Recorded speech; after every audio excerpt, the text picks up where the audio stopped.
Kalau saya boleh keluarkan hukum lah sikit ni, kalau ikut panjang lah, cuma kita boleh keluarkan ada 5 hukum yang kategori 2 harakat.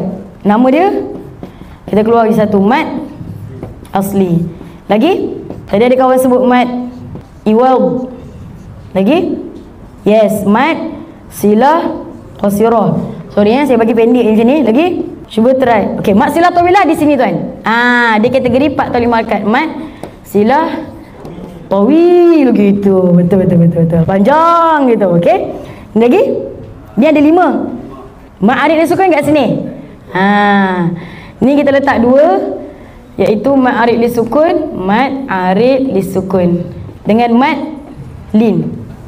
Ini saya bagi nama je dulu tuan-tuan, sebab nak kenal ni macam-macam lah. Lagi, ni mad tamkin. Pernah dengar mad tamkin?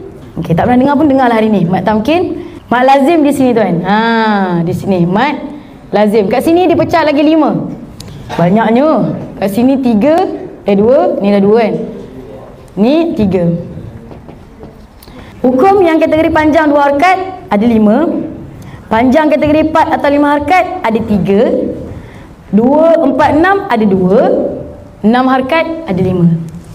Ni kalau nak belajar terus semua, tak baliklah kita.